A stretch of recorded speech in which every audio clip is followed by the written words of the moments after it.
Okay, so good evening. Welcome to Zayn North's first in 20 years Principal Community Forum.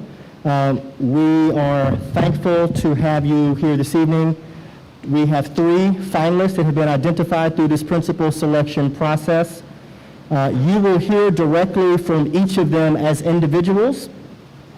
Each candidate is responsible for giving you a brief presentation, 5 to 7 minutes, to really talk about who they are, what they bring to the role, and specifically how they're going to get to know the community. And then we will go into a Q&A session for each candidate.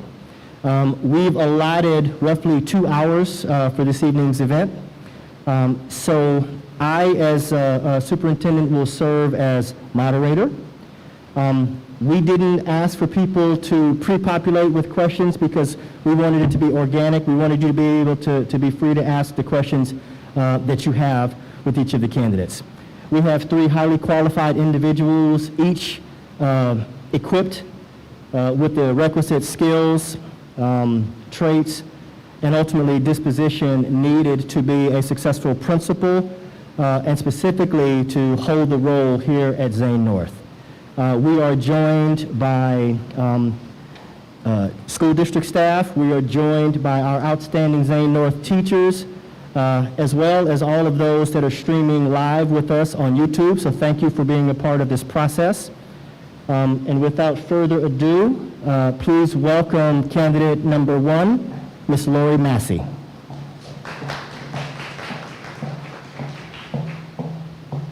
Good evening, everyone. Well, let me start off by saying it is a pleasure to be here. I am absolutely honored to be a candidate for the position of Zayn North Elementary Principal. I'd like to take this opportunity to tell you a little bit about myself and how I am as an educator and an instructional leader. As an administrator, you want to have a vision. Your vision should be a pathway to excellence. It should be a way to help students reach their highest potential. The vision that we create should be one that will give a vivid picture of what we as the school learning community find to be the utmost important and valued. When I think of a vision, I think it should be a shared vision. So what I'm going to do for you today is tell you a little bit about my goals and my values. But when we talk about the vision for Zayn North, I think that should be a shared vision where myself, the staff, the students, and the parents collaboratively come up with what we stand for, what we believe in, and what we want to be known for. So I believe a successful school starts with our students.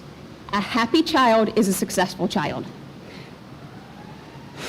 It's important for us to create a safe, a fun, a positive, and collaborative environment. Together, we will strive to meet the individual academic and socio-emotional needs of our students. It's also important for us to foster a caring and nurturing environment, as well as being committed to our parents.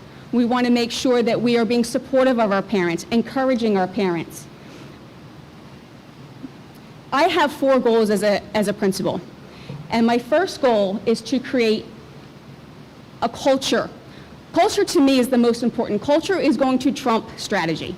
So for me, culture would be high expectations, a culture of collaboration, a culture of teamwork, and a culture of engagement. And I also think it's important to have a culture where we have continuous improvement and can't think of the word now. Continuous improvement and academic growth. It's also important to have effective communication, and that's going to depend on the parents and on the district of what we feel is effective. And finally, I need to make sure that there is a strong plan in place for our safety, making sure that our students are safe, secure, and supported. Now, in order to have that culture that I brought up, it's important for me as that building leader to begin building relationships, to begin building trust. And how I do that with the students is being visible, is by having conversations. When students arrive in the morning, greeting them. When students leave at the end of the day, having a conversation before I tell them, have a great night. Getting to know students, having conversations throughout the day, at lunch, at recess, in the hallway. It's important to have an environment where we celebrate student success, where we praise their accomplishments. I'm a big believer in a student atmosphere where we as a staff will say what is in the best interest of that child. And when you have that type of atmosphere, the relationships of respect, positively support are automatic. And I know the importance of students when they see their building principal at an after-school event. It kind of sends the message that my teacher really cares.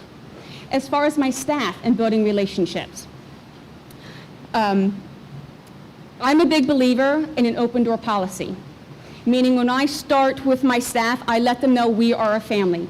We are here together, we are here to support each other. I would like to get to know my staff not just academically, but personally, really getting to know each other and really having conversations about their family, about their children, and whatever needs they may have, and I want them to feel comfortable to approach me.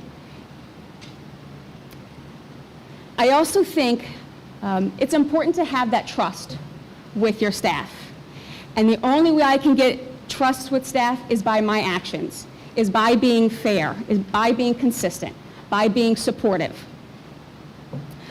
I also think it empowers teachers when you have committees that allow teachers to have input, allow them to have a say. This is our school.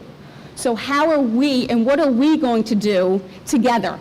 So empowering them to have that voice and to have that input. And when we talk about a vision, and I said about it being shared, I want the teachers part of that vision. And as far as parents, again, when I meet parents at arrival, dismissal, having conversations, getting to know parents, having involvement in supporting the PTA, because the PTA is there to help the students and the staff, so I want to be there to support and do my part as well. It's also important for parents to see the principal at nighttime events. It's not just about teaching your child 1, 2, 3's ABCs, it's investing in the child as a whole. And having, again, we talked about that communication, having clear and consistent communication with parents.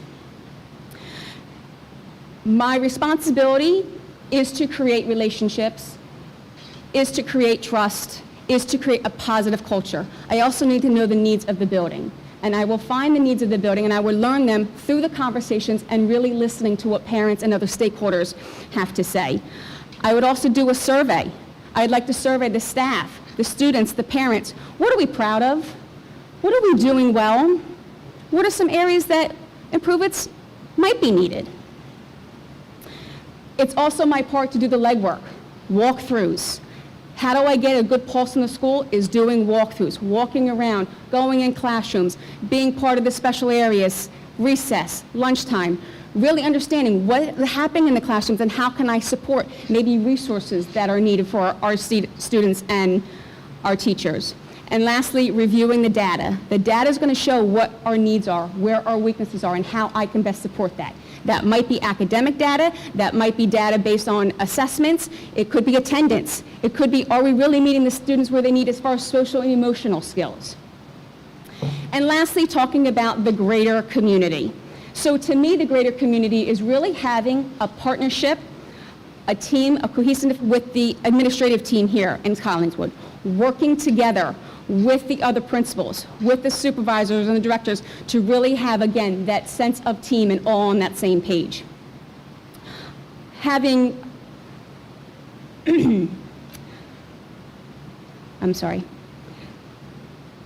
having a relationship with the board is also important in the sense of I want to make sure that we have the board's vision as we move forward, attending the board meetings, attending any district events. And finally, when we talk about community, we have our community within this building. We have our community within our district. We have the community out in Collingswood. So I would like to have a community outreach committee where teachers are involved in how do we strengthen our school by strengthening the bridges and connections with organizations in our community. Do we already have something in place, and how can we strengthen them? Do we have something with the public library? Do we have any type of connections with Team Green, with the youth theater club? Is there something they can come in to do for our school, or programs that they have that we would like to be part of? The way that we strengthen our school is by strengthening our community. And remember, it takes a village. And I'm open for any questions.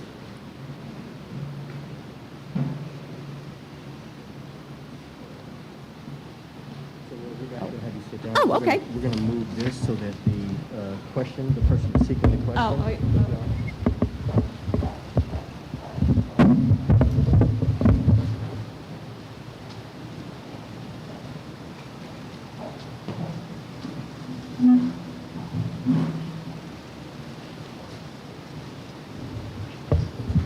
So because we're live streaming, we needed to have a setup so that our audience at home could actually hear the questions.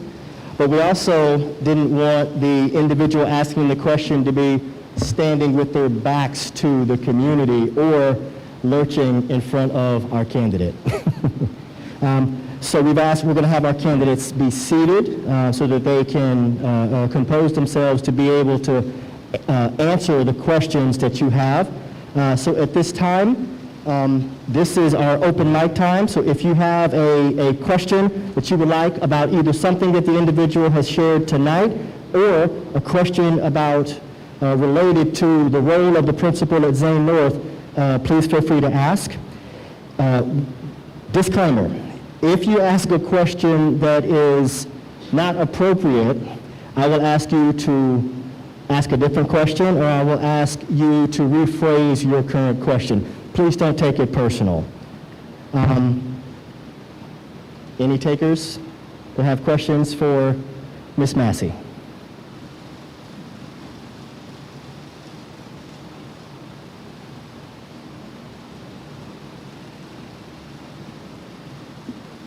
We don't bite.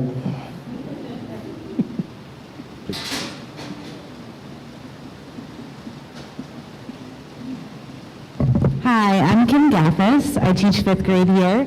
I just wanted to know if you could share some previous experience you could have or that you have that's related to what you are now seeking for as principal of Zayn North. Sure. So I was a building principal for a building that was a K-4. When I started that position, I set 3 goals for myself. And it was after the first year. First year I did a lot of listening, a lot of relationship building, and kind of seeing the needs of the school. After that year, I set 3 goals. First goal was to improve the guided reading levels of our K-1-2. Far too many students were leaving those grade levels behind, quite a few grade levels below as far as reading. I also wanted to reduce the amount of disciplinary referrals that were coming to the office. And lastly, I wanted to improve the culture of the building. The building that I was in had a shared principal, so the principal would spend some of the time at her larger building and some of the time at this smaller building, which meant most of her time was at that larger building. So I did have those 3 goals. As far as the changing of the guided reading, one thing I wanted to do was change the way we were utilizing our basic skills. Unfortunately, basic skills teachers do not have a magic pixie dust that they can sprinkle over kids and all of a sudden they can read on level. So we had one teacher who was spread quite thin. So opposed to giving equal time in all the grade levels, my thought was, let's give support in our kindergarten, which we hadn't done in the past, to really build that strong foundation, to have students start letter rec, rhyming, concepts of print, and then begin reading. I made sure that that support was consistent 5 days a week in kindergarten, 1st, and 2nd grade. I also made sure that during our common planning time, there was a lot of conversations of how students were performing on the F&P assessments they were doing, and having conversations of what was holding them back. We also use a program called iReady. So then we were able to really look at the specific needs of students to make sure that during our intervention time, those needs were being met.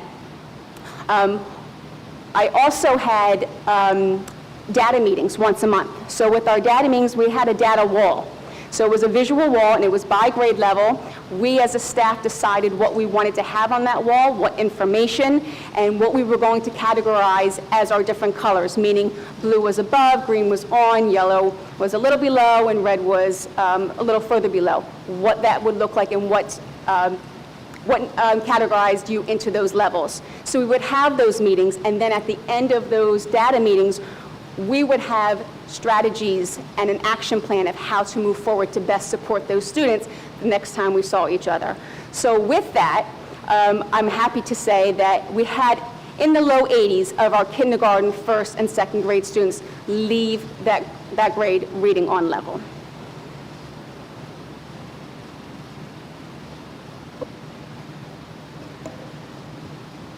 Anyone who has a question, please feel free to come up to the mic and ask your questions.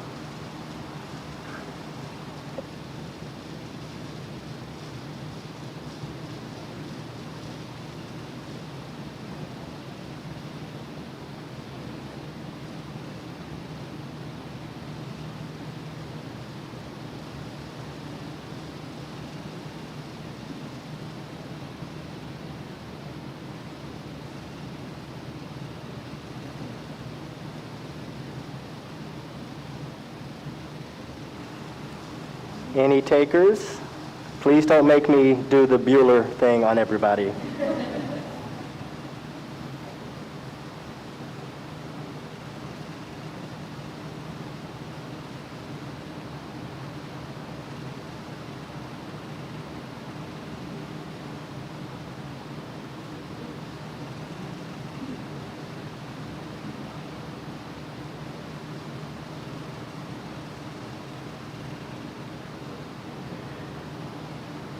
Any additional takers that have a question based on either what they've heard this evening or a question about the candidate in general?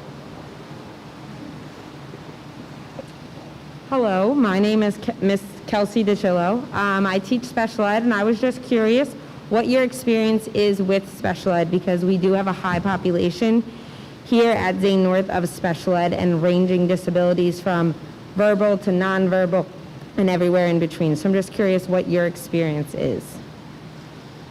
So I have experience both at building level as well as supervisor level, working very closely with our special ed department.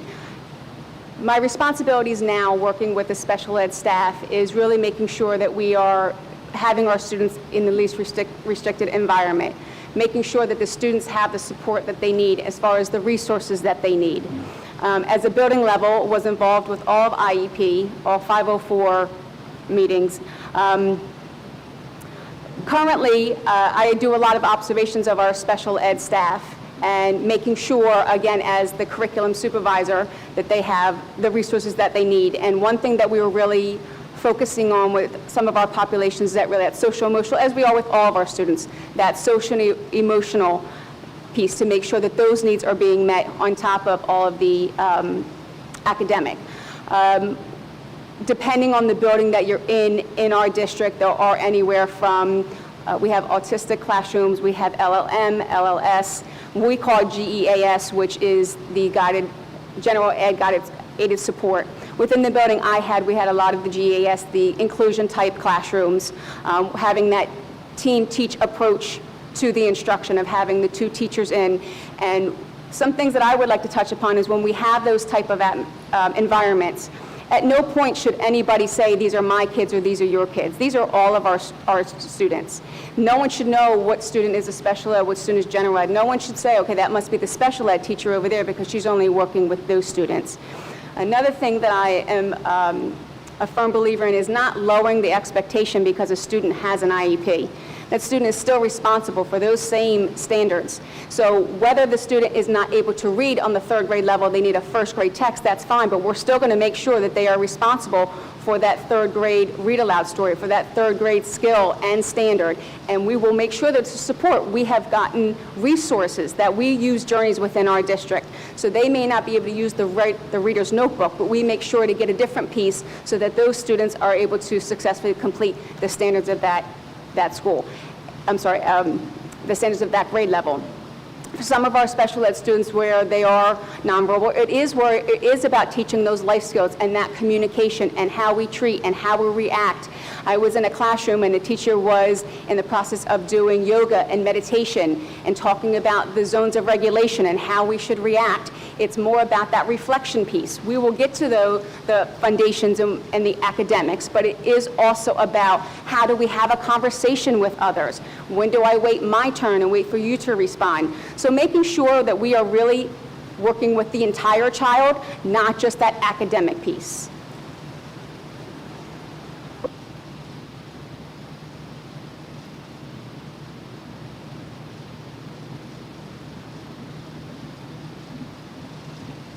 Hi, Lori. I'm Jen McPartland. I'm the Assistant Superintendent of Curriculum Instruction. Applying for a principal position is a big deal. And I think we're all wondering, when you decide to apply for Zane North, why Zane? So I was a principal for 2 years. I also have experience as a supervisor, pre-K 5, and currently more of a central administration. I'm making an impact of what I'm in position I'm in, but I miss the students. I miss the relationships. I miss the teachers. I miss making an impact every day in a different way. I miss having the laughs and the conversations and watching the students as I'm doing walkthroughs, learning, and the aha moments and the excitement and enthusiasm of the teachers. Unfortunately, right now, I'm in an office. This is not education to me. I know it works well for some. How we're going to spend our ESSER money, which is important, is not where I want to spend my time. I want to be in the building, in the classrooms, learning, watching teachers. When I do observations, that I know teachers don't love it as much as I do, because then I can go in there and see the craft and see the great things that teachers are doing. This position specifically, I'm in Pennsauken, but it has probably roughly about 5,000 students. I personally enjoy the small community hometown districts. Before Pennsauken, I was in Belmar, which has 3 elementary schools, and it was quite a difference going to Pennsauken and having so many different elementary schools and so many different personalities and principals. So when this position became available, it felt right. It felt like home. I don't live far from here. I know a lot about the community. I know a lot of people that work in this community as well.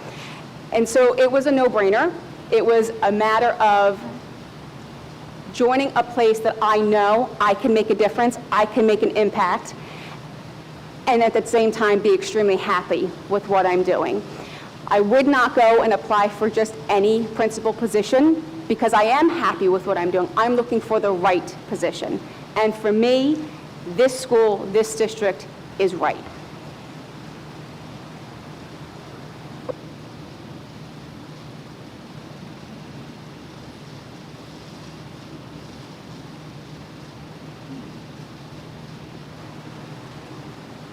Any takers?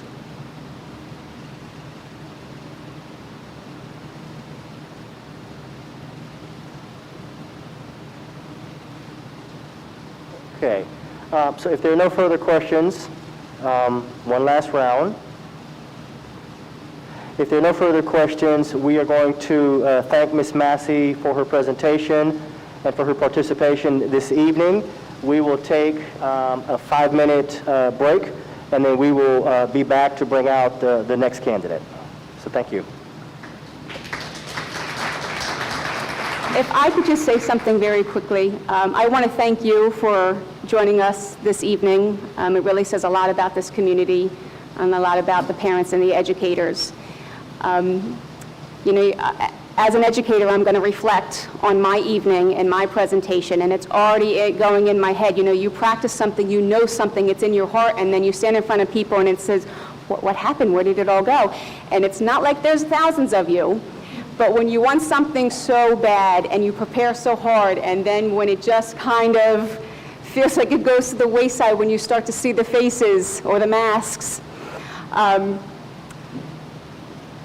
I'm reflecting on could have done so much better, wish I've done better, but I want you to know that what you have in me in a candidate is someone who is going to bring 110%, and I say what I mean about really building relationships with all of the stakeholders and making sure that we are a family. So if you're looking for someone that understands the importance of a team, of a family, of working together and putting our students and your children at the first priority, then I think I'm the person for you. So thank you again. Have a wonderful evening and have a wonderful holiday.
Okay.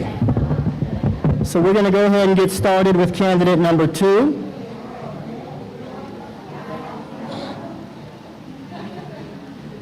So joining us this evening is Mr. Matt Jenna.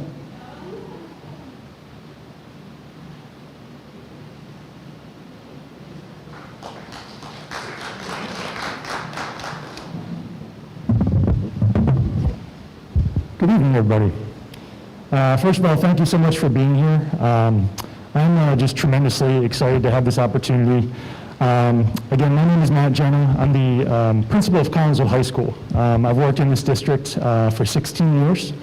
I started out as an English teacher at the high school, did some work out of the curriculum office here in Collingswood, and then for the past 8 years I've been the principal at the high school.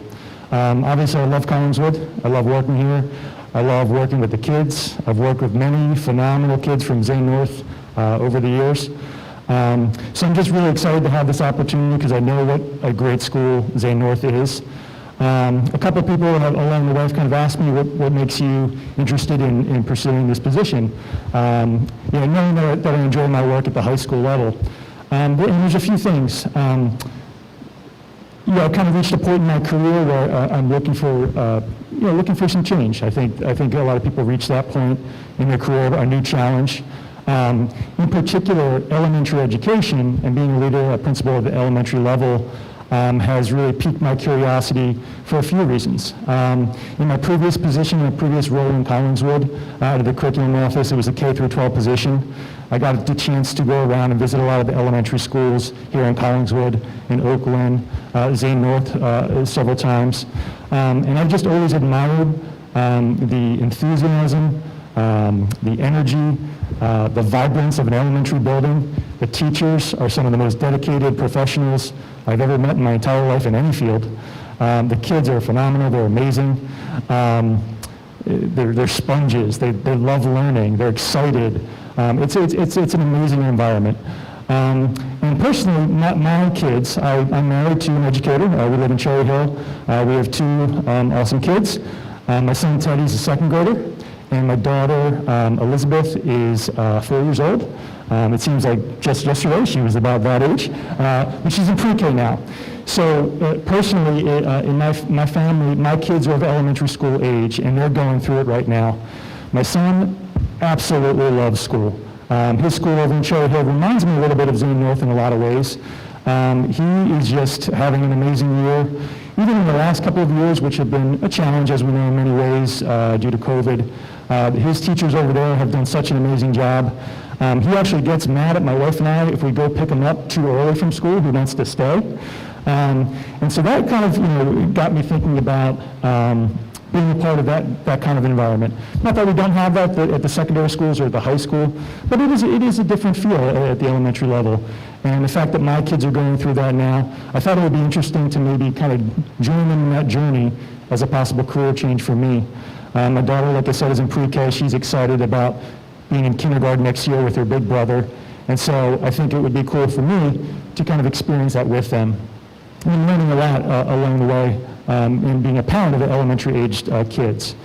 And then another reason, as far as making the change, just the opportunity to do so in Collingswood. Again, I've loved it here. It's a great place to work. I have many amazing colleagues, some of whom are right here tonight, that I love working with. I love the town. I love the close-knit aspect of the town. And then lastly, specifically coming to Zayn North. I know what a great school it is. So all of those things kind of lining up as some of the reasons I'm excited to pursue this. So that's a little bit about me. I also wanted to take a few minutes tonight to share some of my thoughts about the vision that I would have for the future of the school. And then talk about ways that I would work with our school community, our staff, our faculty and staff, our students and our parents to kind of join in cultivating that vision together. So I wanted to talk about a couple of key topics that are really important to me as an educator, as an educational leader. And those things are school culture, academic achievement, and personal growth of students.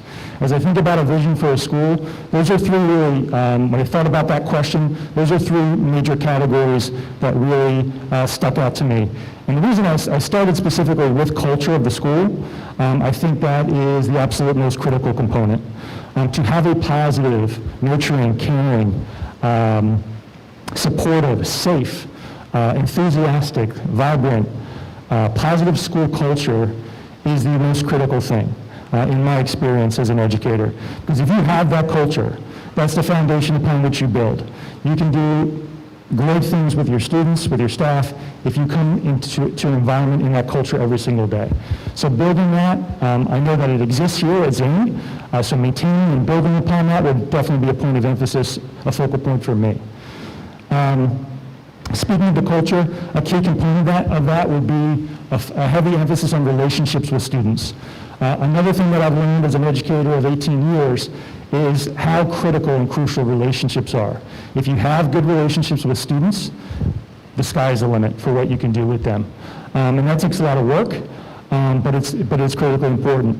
And I think a key aspect of that is modeling that for the kids, as far as the way that our staff works together. I know in speaking to some of the Zayn teachers a couple days ago, and just knowing them previously, they speak about how they're a family. They use that word family. And so modeling that has such a positive impact when the students observe and witness those relationships. So that sets a great tone for our work in developing relationships with students. I mentioned this earlier, but having a focus on celebrating learning. Learning is fun. Learning is exciting. It's joyful. I know Mr. Santo really has promoted that at this school. So that would be a key component of the culture of the school that I would look to cultivate, just the celebration of how fun learning is. Making sure that our school is an inclusive and equitable environment. Really important to me. Equity in education is a major discussion right now, and it's an important one. And simply put, equity is making sure that every individual student has what they need to be successful. It's simply said, but it's difficult work, but it's important work. So I want to make sure, I think one of the exciting aspects and the benefits of working at this school, it's a small community. We have that opportunity to really get to know each individual child, each individual family, each individual staff member, and work together to make sure that we're meeting the needs of each individual student. Another aspect of the school culture that I would like to develop, or make sure that is a point of emphasis, is support of educators. Being a teacher, being an educator is hard work. It really is. Particularly the last couple of years have added some challenges to that work. I see teachers nodding their heads. They know what I'm talking about, right? So as the principal, I think it's critically important for me to make sure that the staff here feel supported, that they have what they need to be successful, and that I'm providing that support for them. Because I know I was a teacher. I have several family members who are teachers. I know that the work is hard. So in order for them to be successful, I need to make sure that I'm providing the support to them. Parental and community engagement. I know one of the strengths of this community is how involved the parents are and like to be in the school, which is awesome and amazing. So I would want to make sure that I'm doing that, making sure that I'm getting their input. Again, it's an opportunity. I would like to get to know every single family that comes to the school, and because of the size of the school, I would be able to do that. And partner with them in getting their feedback on ways that they believe we can make the school even stronger. Next, I want to jump a little bit to academics, academic achievement. I know it's a high-achieving school at Zane, and so I would continue to seek to maintain that high bar, that high standard for achievement, with a special emphasis on student growth. Students learn at different rates. Students have different strengths. They have different ability levels. One of the things, and I think elementary teachers do this extremely well, is identifying exactly where students are with their reading levels, with their math levels, and making sure that each student grows. That would continue to be a point of emphasis for me. That's one of the things I've enjoyed actually about working at the high school. When we get the kids in 9th grade, and by the time they graduate as seniors, the amount of growth is amazing to watch. So I would look forward to doing that as students come here as pre-K students as they move up to 5th grade. one particular aspect of academics that's really important to me, that's part of my background, I was an English teacher. And one of the things that I emphasize heavily with students is their writing. So writing would definitely be a point of emphasis for me. In my experience, students who write really well have a huge advantage. It's something that I noticed as an educator. It's something that I noticed when we look to hire staff members. So not just in school, not just an advantage in school, but an advantage with their careers. So making sure that one of my goals would be that Zane students are the best writers in the district. That when they have teachers in the middle school and high school, those teachers would know this kid came from Zane North because of the way he or she can write. That would be a goal for me. That would be a point of pride for me. And I think it's a huge benefit to them, as I said. Another aspect of academics, certainly mathematics is a key part of the curriculum at the elementary level. One of the things I would want to work on, and this is based on experiences from the secondary level for me, is math mindset. And by that I mean I've seen many kids who are very successful academically in mathematics at the elementary level. As they get to more advanced topics in mathematics, the algebras, the geometries, the pre-calculus and the calculus, their confidence starts to get shaken a little bit, and they don't perform as well necessarily as they did previously. That's something I would want to really pay attention to. And I think it's really a confidence factor. You know, I bet you every person here knows people that would say, well, I'm not a math person. I'm just not a math person. It doesn't click with me. I would want to flip that. You know, I would want to make sure our students think that they are math people, right? That they have a positive experience with math and they're confident in math, because that's going to continue to be a big component of their academic program as they go through. And so giving them that confidence that, yeah, they can attack higher levels of math as they go, I think is a really important conversation that we can have when we think about math instruction and achievement. And another focal point for academics, you know, the way that I view the work at the high school, one of our primary purposes is to prepare our students for post-secondary success. So when they graduate from us, when they go into college or the workforce, they're prepared. They have the skills, the knowledge that they need to go on and be successful. In the same way, I would view that work here at Zane North to prepare them for future success at the secondary level in Collingswood. And I think that's one of the unique perspectives I can bring to this position. Having spent so much time at the secondary level, I've seen what it takes for students to be successful there at the middle school and the high school. So I know what kinds of attributes they need to have, what kind of knowledge they need to gain, what kind of skills they need to have, what kind of abilities. So bringing that perspective here to make sure that the kids are getting to those points so that when they move on from Zane North, they're prepared to be successful at the next level. One of the things I was thinking about would be that I would like to explore bringing to Zane. At the high school, we developed a senior capstone project over the last, we've implemented that over the last few years. And what that was, it was exactly kind of what I was referring to. It was an opportunity to do an independent research project for the students that simulated college level work. So it was their chance to kind of show off all the things that they've learned, the skills that they've developed, and do college level research and writing and presentation skills as just kind of a final culminating experience before they moved on. That helped us to plan certain kinds of instruction to make sure that they had the things that they needed to be successful in that kind of project.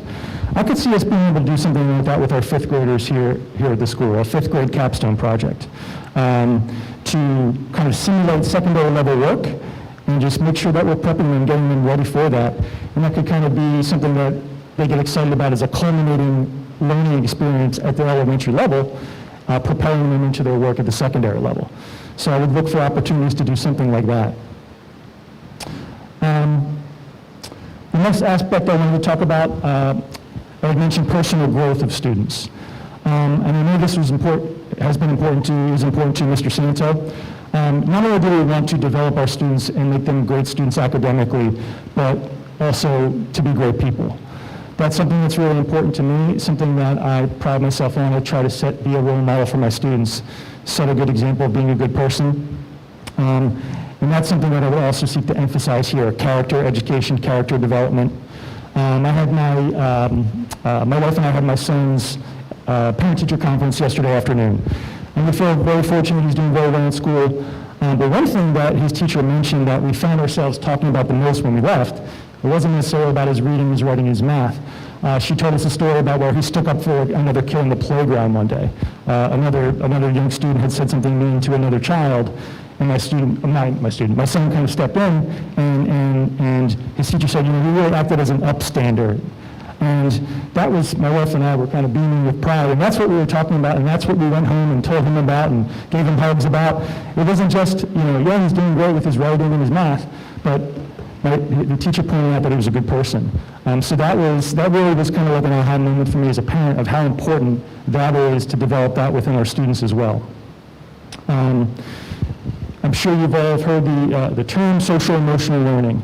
That is a big topic in education right now. And it's really not just a kind of like an educational buzzword. It is a really important topic. Social emotional learning is helping students to develop strategies to handle the broad range of emotions that we all feel as humans, right? If you think about it, as adults, sometimes we struggle with handling our emotions. Sometimes we lash out, we get angry, you know. If we help our students to recognize those emotions and develop strategies for how they can handle those difficult situations in their life, conflict, or when they're angry, when they're upset, when they're mad, when they're sad, if they develop strategies for how they handle that and how they turn those thoughts into constructive things as young people, just imagine the impact that a positive impact it can have on them as they get older and grow into adulthood. So it really is important. Sometimes it's really difficult work because it's a lot harder to quantify, right? So we can look at their reading levels, we can look at how they're achieving mathematically. Quantifying how they're doing with their social and emotional growth is difficult work, but it is important work. So we're having more conversations continuously in education and in Collingswood specifically about how we can help students with that. And then the last piece of personal growth, and I alluded to it a little bit, I would aspire for our students at Zayn North to be leaders in their school community and be prepared to be leaders in the secondary school campus community. Again, I've worked with some absolutely amazing kids that have come from Zayn North, and to see them shine in different, not only in the classroom, but to be captains of sports teams, leaders and presidents of the National Honor Society and the Student Council, coming to us with new ideas on their own, starting new clubs and organizations at the school. Zayn North kids do that, and that's what they do at the high school. So I would want to make sure that we perpetuated that. So what opportunities, what leadership opportunities can we provide them here within the context of their elementary experience that will prepare them for that? Can we do things like looking at ways we can partner our 4th and 5th grade students in being mentors for younger students? You know, I know that the elementary kids, we have senior mentors, senior leaders at the high school, and they recently went over to Sharp School and spent some time with the kids. The kids love that. So seeing those examples of what it looks like to be a student leader, I think will be very enriching for our students here and prepare them for future leadership opportunities. So again, in summary, school culture, academic achievement, personal growth of students would be 3 major things that I would really look to focus on. But what's also critically important to me, part of my entry plan would be to make sure that I'm meeting with different groups in the school, with students, faculty and staff, with parents, to get their input, because it wouldn't be as meaningful if it's just my ideas, my vision coming into the school. I really need to get to know the community. What's important to this community? What makes them tick? What's important to our students, our parents, our faculty and staff? I want to gather that input under those categories of culture and achievement and student personal growth, get their ideas. So when I would plan to have initial meetings to kind of gather that input, I would ask 2 major questions to start. What are some things that you love about Zayn North? What's going really well for you and your experience, depending on your role, whether you're a student, a parent, or a teacher? Gather input on that. Because that would help me because I know this is a great school, and I know a lot of great things happen. So I think a key part of my role in getting started is to make sure those great things continue to happen. The second major question that I would ask to get input is, what are some ideas you have for possible adjustments or changes or improvements? Are there some things that you'd like to see us do that we're not doing right now? That would also be a great source of information for me in understanding, like, yes, we think this is a great school, but we also have this idea that we'd like to explore. That would be very valuable for me to hear, to see where we can possibly make the school even greater. So that's what I mostly wanted to speak about. I know we were going to leave some time for some questions as well. So at this point, I will gladly take any questions that you have. So, Mr. Jenna, the candidates are going to be seated at the podium. We're going to move the lectern out of the way Okay. so that members in the audience can then come and ask their question.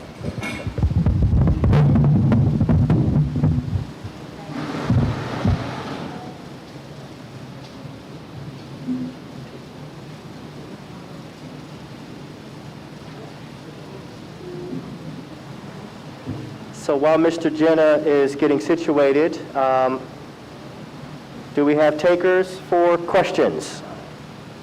He answered my question already. So I don't want you to think I don't have one, he answered it already. I think I should get extra points for that. I'm just saying.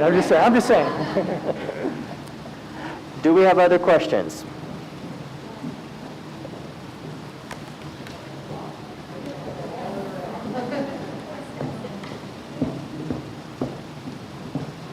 Hi, good evening. My name is Meredith. Thank you so much for being here, and thank you for having this event, Superintendent. I have a first grader in Mrs. Jones's class and Mrs. Larimore last year, and I told her where I was going tonight, and so this question actually comes from Charlotte. I said, you know, what question would you have for your next principal? And she said, well, first she said, if I'm being honest, she said, will he have a chokey like the Trunchbull? And once we moved past that, she said, will he have a big speaker and play dance music at lunch? And I think what she was speaking to there really is the culture and the traditions here at Zayn. And so, as a parent, I've only been here for 2 years, but I can already see the rich history that this school has built. And so, I'd love to hear from you, reflecting on your experience at the high school, like what specific examples could you share that would speak to your approach regarding the climate and the culture and the traditions that you have built at the high school level? Thank you. Sure. Yep. Can everyone hear me okay? Okay. First of all, thank you for that question. Yes, so as I spoke earlier about, I am familiar with Zane North.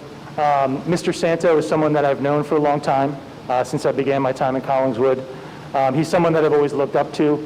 I've participated in a number of meetings with Tom, and learning about some of the things that he's done at the school, some of the traditions that he's developed, the way that he's built the culture and climate here, the respect that he has from his staff and from the students, from the families, are something that I would love to emulate and continue.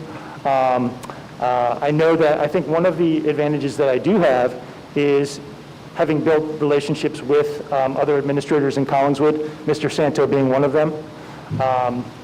I also have worked closely with some of the other elementary principals. Mr. Wiltsey at Garfield is someone who I worked with at the high school. We taught together. Mr. Newman was my assistant principal at the high school for 8 years. Mr. Kulak from Tatum is someone who, when he first came to Collingswood, worked with us at the secondary level. So the reason I bring that up is, as I'm making the transition from secondary to elementary, I plan to soak up all the knowledge that those colleagues and others have accumulated about building the kind of school that they want to build. Not only has Mr. Santo done some great things, but so has Mr. Wiltsey and Mr. Kulak and Mr. Smith at Newby, Mr. Newman as he's got it started at Sharp.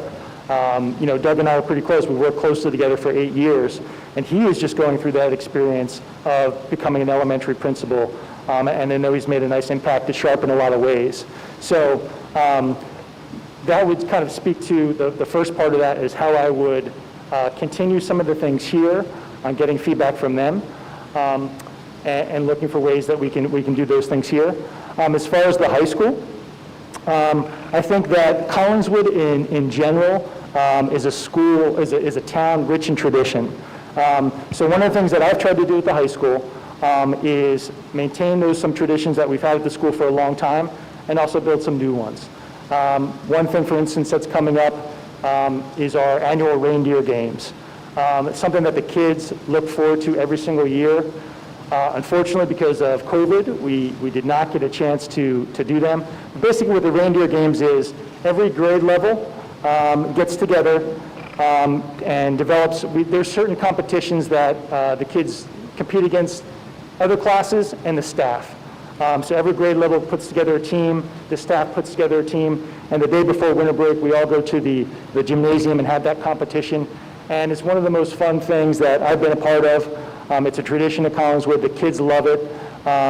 You know, the energy that the high school kids show about it is really kind of cool because, you know, motivating a high school student sometimes to show some energy and emotion can be difficult, right? For those of you that have teenagers at home, you might know that, but something like that, they just get so excited about. Same thing a couple weeks prior to that around our homecoming. We do a spirit week. So every day we have different dress-up days, different theme days that the kids participate in, and we tie that into our homecoming dance. And speaking of a tradition, that's a recent example of something that we said, you know what, this year we wanted to do a homecoming dance, and typically that is a 500-person event. And we knew because of COVID, we wanted to have it, but we were a little hesitant to have that indoors where the kids are dancing and obviously close to each other, close social distancing goes away at a dance, right? So what we did was we planned for something outside at school. It was a little chilly, but you know what? The kids had just an amazing time. And after that, we were kind of like, you know what? Maybe we should do that every year because the dance inside is typically in the cafeteria. It's a very nice thing, but the setting outside, we did it in between the middle school and the high school.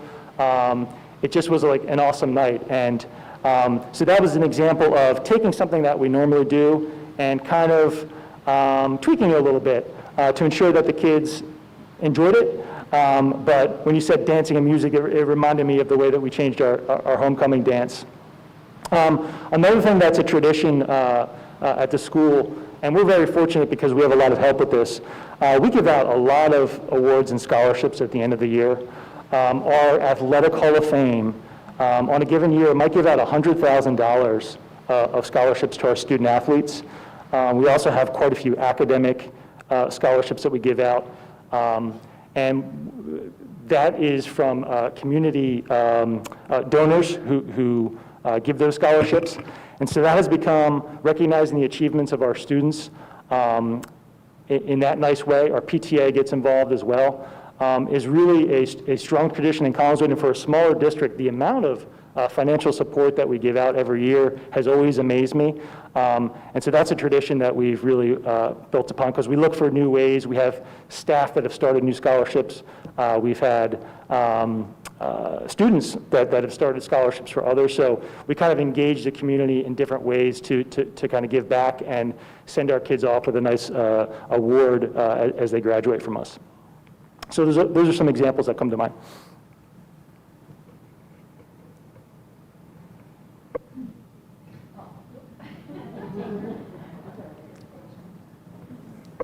I would be super impressed if the baby asked the actual question. She might give you some feedback. So being a special educator, here I teach grades 3 through 5, but I just want to know what your experience is with special ed. We kind of have a unique group here at Zayn North, unlike the other elementary schools, and I just want to know what your background and experience is with the special ed students. Absolutely. Thank you for the question. I've had a variety of experiences working with special education students. First as a teacher, I worked with many special education students over the years in my English classes at the high school, and then as administrator. At the high school, at the secondary level, we have a variety of special education programs. We have, for instance, our MD program at the high school is a self-contained program. One of the neat things about that program over the years is the way that opportunities have been created for them through the work of Dr. Whitehouse and her predecessor, Dr. Plesha. We've got a couple of neat things in place at the high school. They have a greenhouse We have a greenhouse at the school. We also have a school store, and the students are the ones that are actively involved in running those things. So that's kind of a unique opportunity that we've created for the kids. Also in the last few years, an 18 to 21-year-old program has been developed in the school. Students have that right to receive educational services until they're 21 years old if they have an IEP. So instead of looking for placements elsewhere for them to do that, we developed an in-house program, and those students come to the school. They do some academic work in the morning, and then one of the things our staff, we have job coaches, looks to do with them is get them job opportunities. So they're really working on life skills and job skills. And what's neat about that is there's a community connection. A lot of times the students are getting jobs within this community. So I give these examples to say that I've had some unique opportunities to work with some pretty creative programs through the work of our team that have done a great job in providing those experiences for kids. It's a nice combination of being a small school and really getting to know the kids. And then if they stay with us until they're 21, really getting to know the kids. Some of my best buddies at the high school are students in that program. I love seeing them every day. They're some of the greatest kids in the world. And so it's been rewarding to our teachers do a phenomenal job, our special education administrators as well, in providing them those opportunities. So my experience has been varied, and I've appreciated the colleagues that I've worked with who I had mentioned elementary teachers being dedicated and working hard. Special education teachers are dedicated and work extremely hard. Their work is difficult, but they often find it very rewarding. And so as an administrator, supporting that has been enriching for me and rewarding.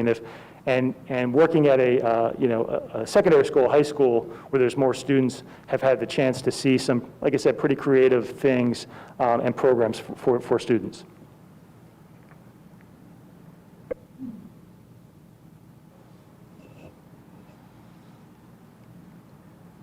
Other questions?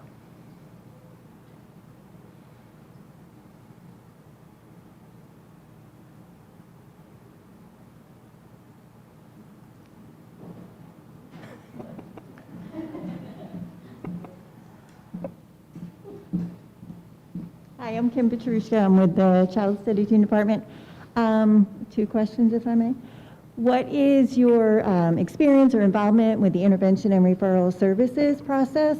And what would you say would be your approach to disciplinary issues at an elementary level? Because I would expect that would look very different than what your current experience may lead. Sure, thank you. My experience with INRS, again, I've had a variety of experiences, first as a teacher, being a part of a committee and attending meetings for students, and then as an administrator. That's actually, we've had a opportunity to kind of really take a close look at our process because of the last couple of years have been a little bit different in education. So it's been an opportunity to kind of take a look at some things. But generally speaking, I would say the INRS process, the key to it, there's a couple of keys I think, is teamwork and communication. When you're working with on a student through the INRS process, you're gathering input from a variety of sources, so from any teachers that the student worked with, from the family, it could be from the school counselor, from an administrator. You're taking a team-based approach to coming up with interventions for students that will help them be successful. I talked a little bit about equity earlier, and it's an important conversation in education, and the key to equity is making sure that each individual child has what they need.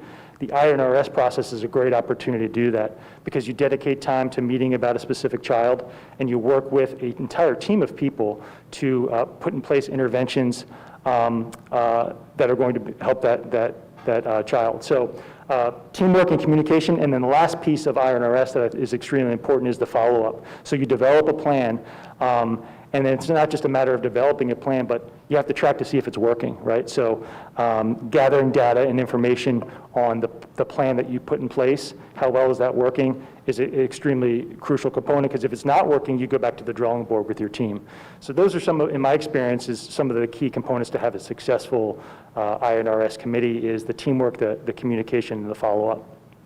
As far as the second part of the question, disciplinary issues, as a high school principal, I have a vast amount of experience with disciplinary issues.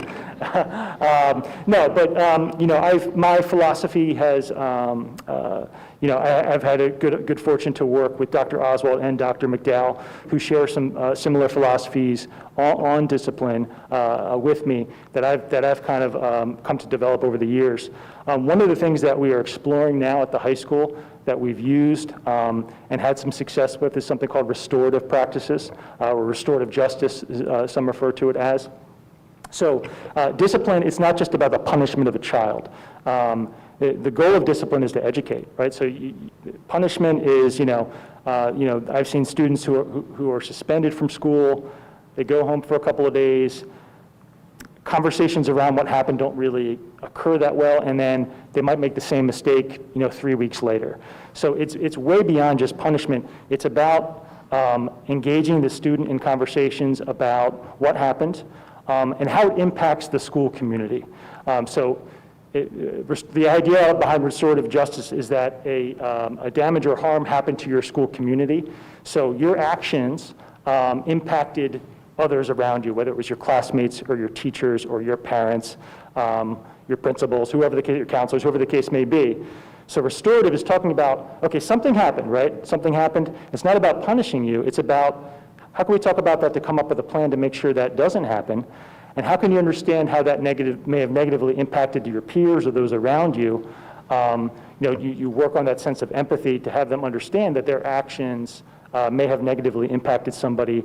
And when you talk about school culture and school community, you have a really good culture when you get the kids to understand that they are a part of something bigger than themselves. And so having those conversations around school discipline are powerful. Giving a kid a detention or something like that often does not have, it's a Band-Aid, right? It often does not have the impact that you want it to, because the key to effective discipline is changing the behavior, having it be a learning experience for that child that they can grow from. And there's more, it's more of a compassionate approach. Screaming and yelling at kids, it doesn't work. I mean, it really, it's been my experience. I'm not a screamer and yeller by any means, but I've seen that not work. And so we've had important conversations in education about, okay, some of the more traditional methods of discipline just aren't as effective as we once thought they were, so what do we need to do? We need to engage students in conversations. Another really powerful component of that, I'll add, is getting other kids involved. We've done restorative circles where a student will sit down with some of his peers and to hear, they can hear from me, but to hear from their peers about how their actions may have impacted the class environment in a negative way is really, really powerful. Because they're not just hearing it from an adult now, they're hearing it from someone who is their friend or their peer or who is going through a similar experiences that they are. So engaging kids in those conversations, getting I talked about student leadership, right? And ways that we would look to incorporate that. You get your student leaders involved in those conversations with students that may be having some disciplinary issues. Now they're seeing a really positive example of a child their age handling a situation in a certain way, communicating to them about how they might be able to do something differently or better is a really powerful tool. Okay. Let's give Mr. Jenner a round of applause, please.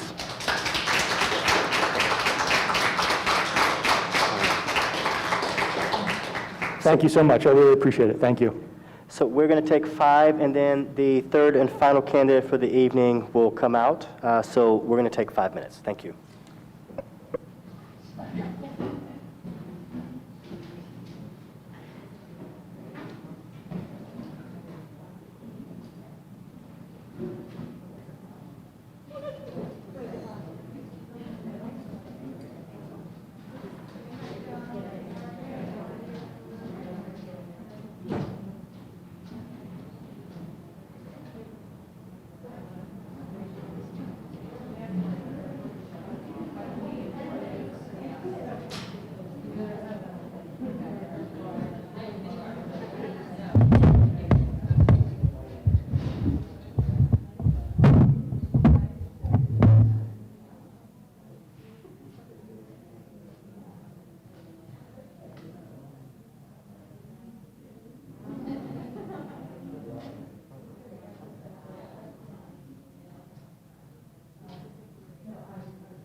Okay, we're getting ready to bring out our third and final candidate for the evening. So please join me in welcoming Ms. Kirsten Miller.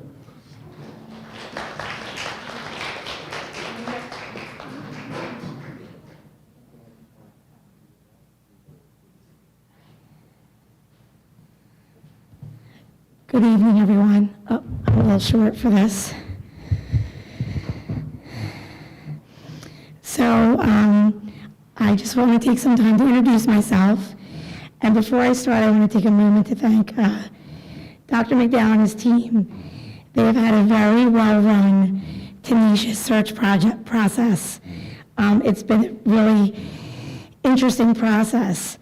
And it's very evident how committed they are to finding the best for the school here at Zayn North. I'd like to start to share a little bit about myself. I'm a mom of 3 college sophomores. I reside in East Greenwich with my husband and our dog. We became empty nesters very quickly. In 2020, we have triplets.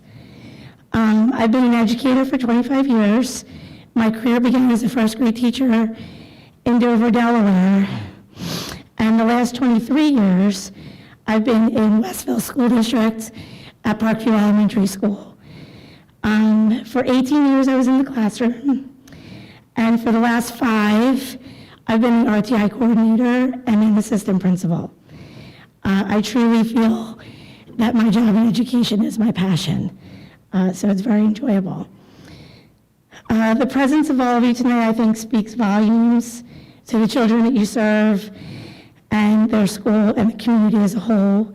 Schools like Zayn North are really a treasure. I grew up in a community school district in Woodbury, and I teach in one now.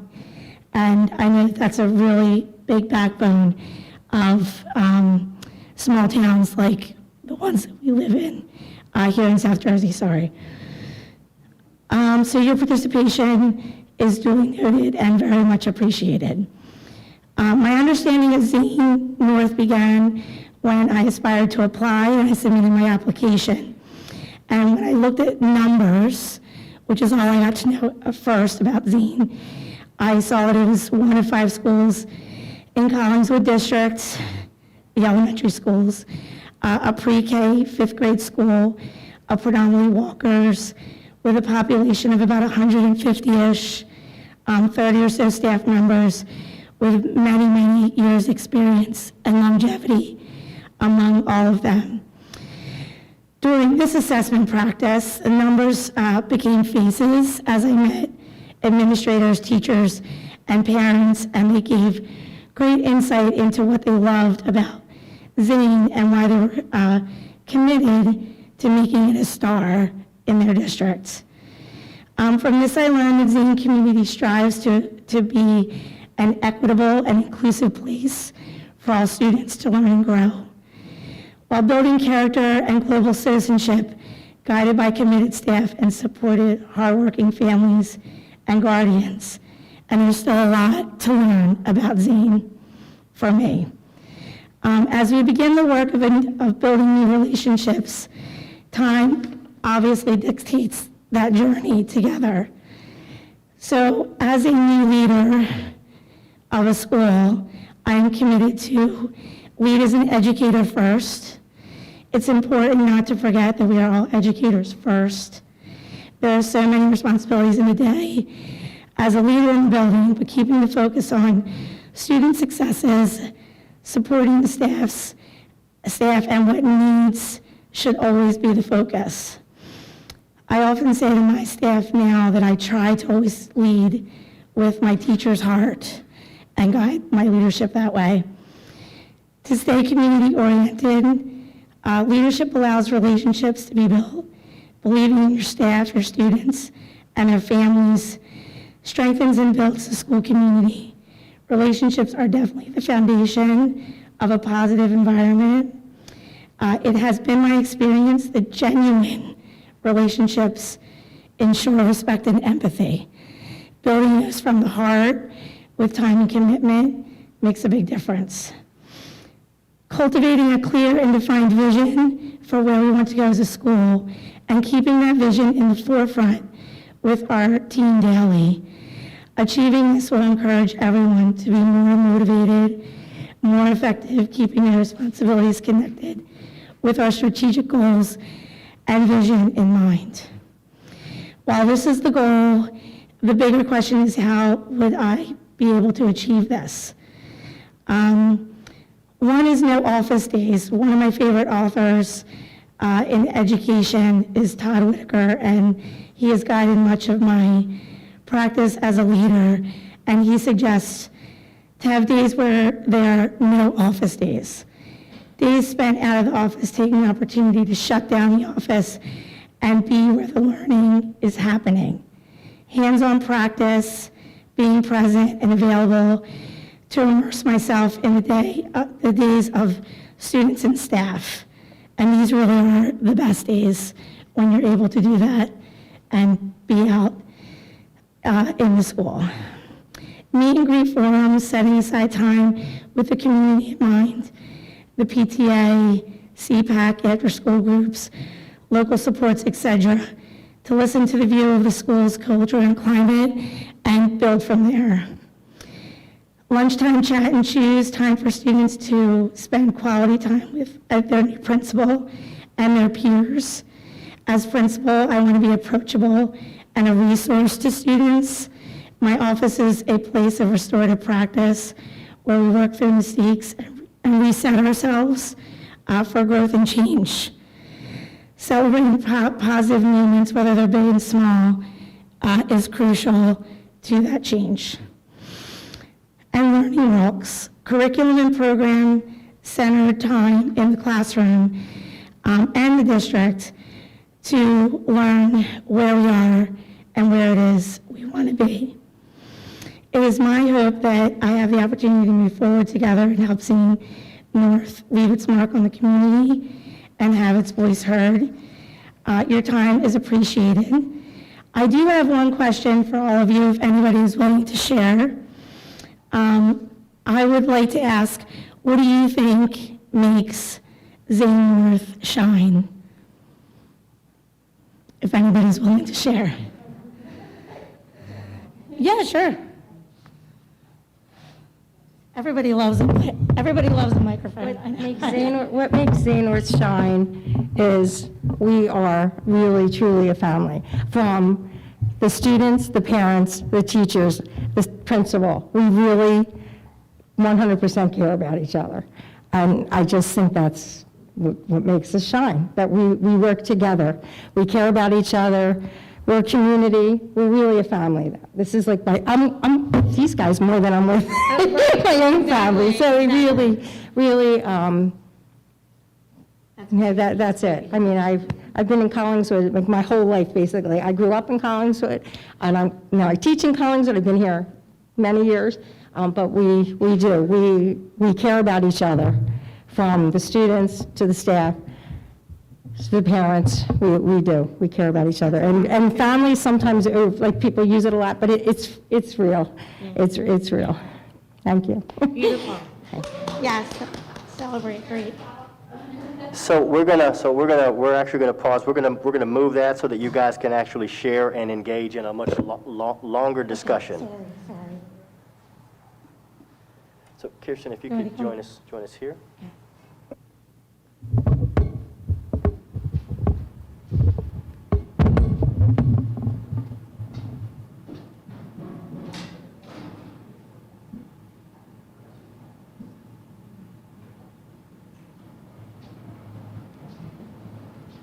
So I definitely wanted to chime in on that. I'm Lisa DeAngelis. I'm the technology teacher in the district for elementary, so I'm in all 5 buildings.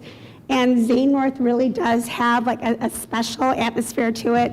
It's a very positive atmosphere, a very welcoming, including atmosphere. And not that the other schools don't have that, they do. But there is some sort of like strong positive energy that just emanates from the building. So you walk in and it's Zane's the happy place. And it could be because I'm here on Friday, so everyone's happy it's Friday. But you walk in Zane, and it's a happy, positive place, always. Even if there are difficulties going on, there's support and strength, and you know that you're supported by the rest of the staff and by the principal, oh my goodness, did I really say that? Mr. Santo. So, yes, so. He's not gone yet. I know. Don't tell him. So anyway, yes, Zane is a very special place, very positive. I have to say, if I can add to that just for a second. Great job, thank you. In looking at Twitter and some of the things where, when you're doing a interview process, you're always scouring to find, what can I learn, what's going to make me more knowledgeable, to know this is a place that could be a fit. And that was very evident. All of the things, I saw tables outside and read alouds and great announcements happening. So kudos to all of you for, embracing that and continuing to build it. Other questions, comments?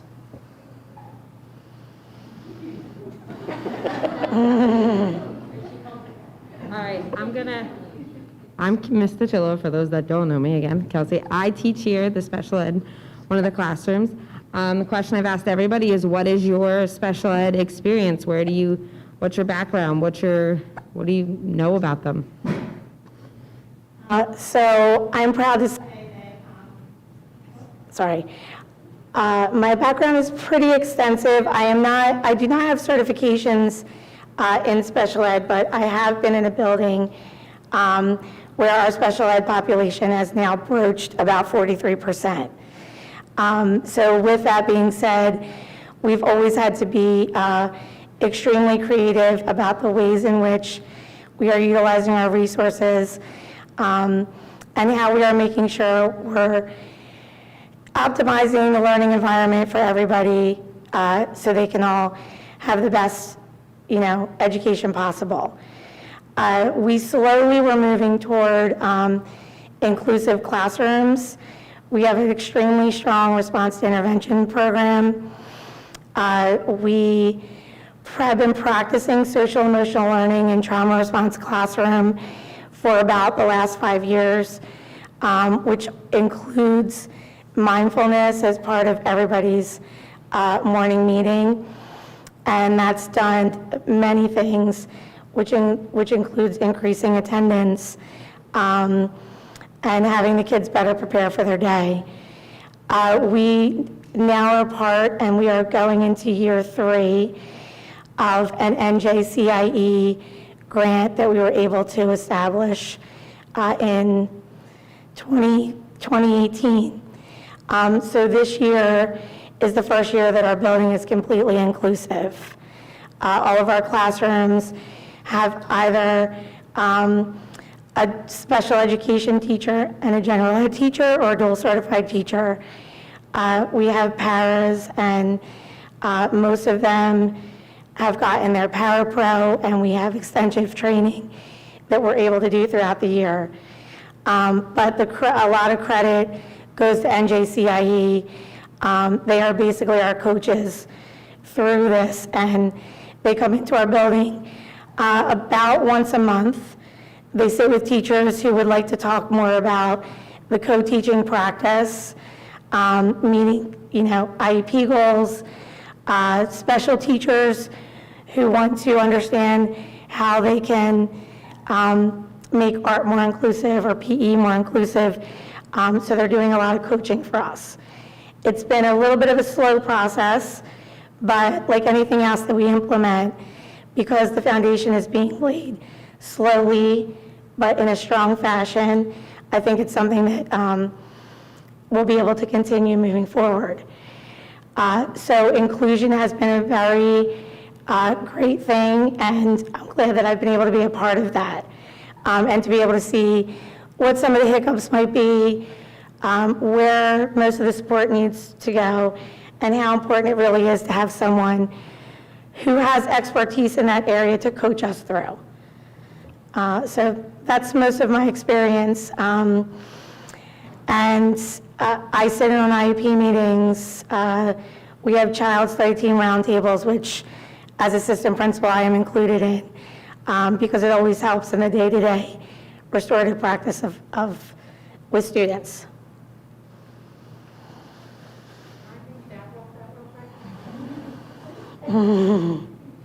All right, so I have been teaching for, I don't know, my math's not there, I've been on maternity leave, so for many years I've come from students that range from basically just needing some academic help to students that are full-fledged behavioral students. And here we have 2 strong self-contained classrooms. What do you have like any experience with those per se? Like, because several of my students that I can think of either that I've had in the past or have now, as much as I am all about inclusion, they just don't fit that inclusion character at all. It would actually harm them more pushing them in there than trying to keep them back and building on their goals. So what is your experience, say, with like a self-contained classroom with those students who might not be able to be included with the gen ed for like academics, even specials they might not be able to do because it might harm them or harm the other students? Not just behaviorally, just like socially, Right. And just interrupt their education as well as the gen ed peers' education. So prior to this year, we had 4 self-contained classrooms in the building for a very long time, from the time that I started at the school. We had a preschool disabled classroom, and then a self-contained classroom with grade level bands throughout the building. We had 3 of those classrooms still in place last year, and this year we have worked on the inclusion model based on what they're able, what would work for them. And a lot of close work with IEP goals and setting those parameters. So the way that we have that currently structured is that they now have a resource center type setup. So they come in for homeroom as a group, they eat breakfast together, they have mindfulness together and social emotional learning, and then they have the opportunity to move out to a resource type setting for ELA and math. But all of our self-contained kids this year are participating in specials inclusively and also science and math. So because those self-contained teachers are a part of the resource center, they are also pushing into the areas in which those students are included into the regular day.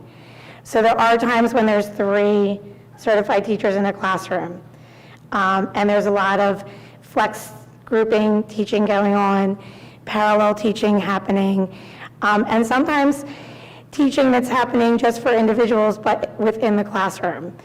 And again, that's not an easy thing to accomplish. It takes a lot of time, and it's always different every year depending on what some of the students need. But we currently have students anywhere from, I have some students who have severe hearing loss.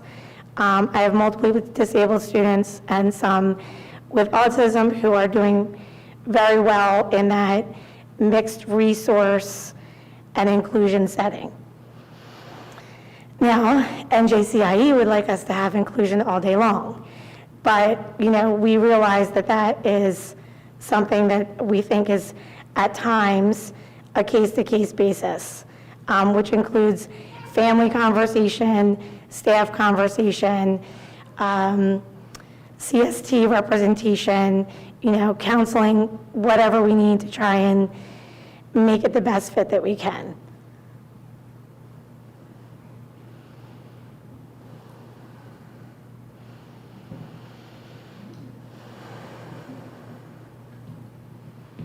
Hi. I also wanted to add what makes Zane North great is the staff, and you are looking at some of the hardest workers in probably the world. Our day is not 8 to 3:15. Our day is however long our day is and however long it needs to be, answering emails, doing all that stuff outside of our contractual hours, and you will not find a harder working staff. So I just wanted to put that out there. And I pretty much trust that because I've seen a lot of these faces a couple of times at this point, so Yeah. that's awesome. And it's another late night. Yeah, and then my question was, our current principal is probably the king of grant writing.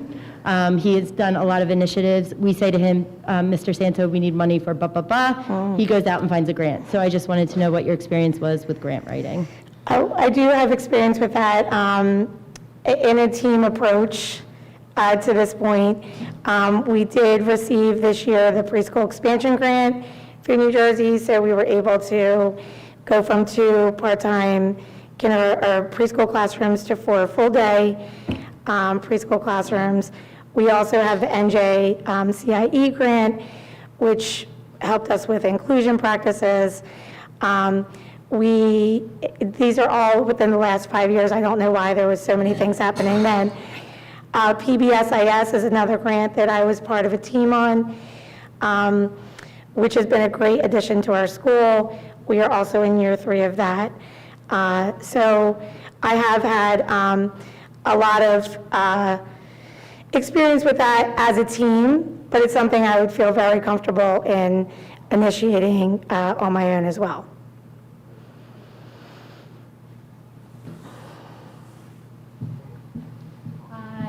Hi, I am Ingrid Kinkler. I teach 3rd grade.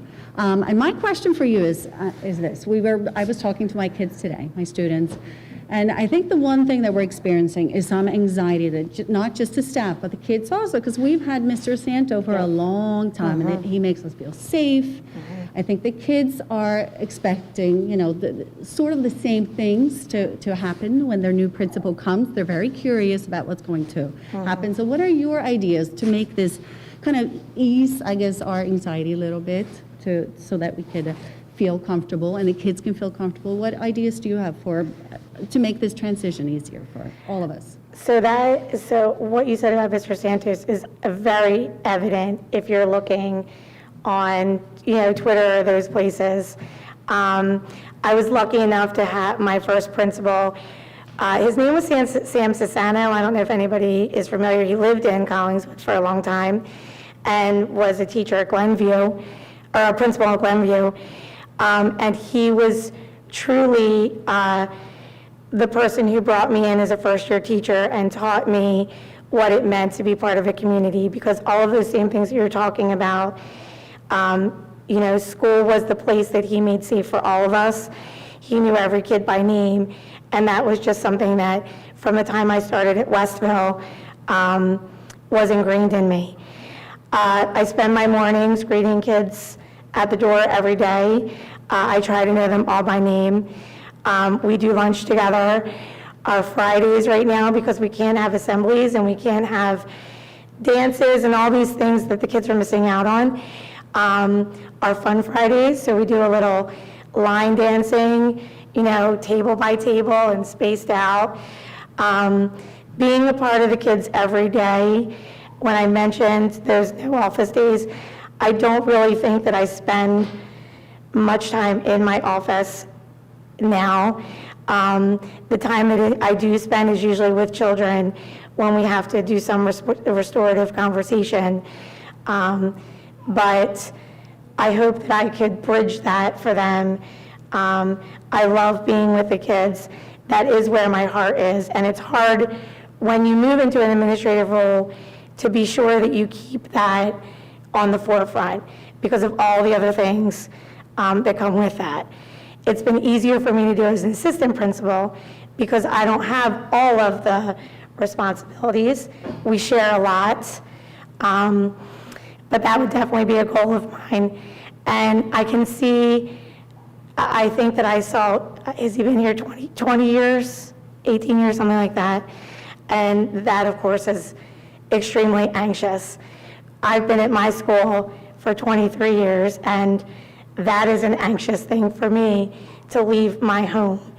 But my goal is to find my next home in the second part of my educational career. So hopefully all of the practices that I'm doing at Westville currently, I could bring here. And I would hope that if you talk to any of my colleagues or parents or students, that they would feel that we too are also a family and we work together. We have conversations, and there really isn't a lot of time where we feel like we're alone in our day or in our troubles.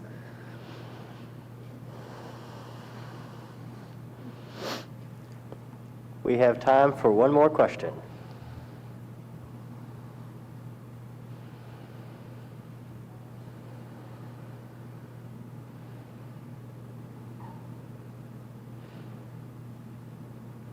No takers?